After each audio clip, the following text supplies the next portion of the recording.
Hi, and welcome to Tips by Kelly.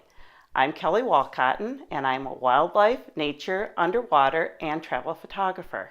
I also teach Photoshop and Lightroom. I hope you enjoy today's tips and are able to learn something.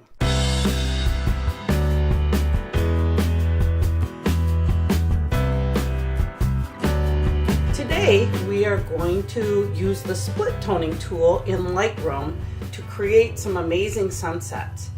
The challenge of landscape photography is that it is dependent on the weather. This is more so with sunrises and sunsets. You can get to your destination and have a dull, uneventful sky. Split toning is a technique that turns the highlights one color and the shadows another color. First thing you want to do is make sure that your silhouettes are very dark. So I will start by using the black slider here on the screen, and I'm going to move that to my left and make sure that we darken up those black areas and make sure they're really silhouetted here. Now I'm going to go down to the split toning tool area, and that's right here on the side panel. And the tool has two groups. One for altering the highlights, as you can see here, and one for altering the shadows. And then there's a balance tool in the middle of this.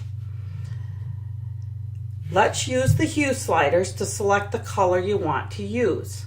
I'm going to start with the highlights, and I'm going to grab and click onto that color slider, and I am going to choose a yellow color. I'll go over into here and pick a nice yellow color and see what that does. That added yellow to all of my highlights, and that alone looks really good. But what I want to do next is I want to also then choose the shadows colors. So I'm going to click the same little color box, but just down here in the shadows area. And this time I'm going to pick kind of a red tone. And I can go right into reds over here or orange reds here. I'm going to choose the reds here. And look at what that did to the shadows. I am now going to turn that off, and here with a balance, I can even move this around. See what happens here as you move that balance? So move this slider until you get a look that you like.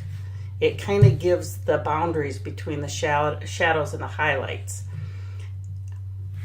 As you can see, it's really quite simple.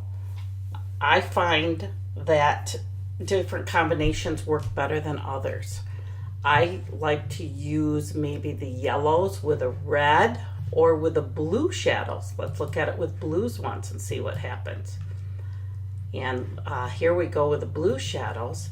And again, moving this slider around, I can adjust that accordingly. I can also up the saturation of any of these that I want. So if I want the blues saturated or the yellows even more saturated, I can do that as well.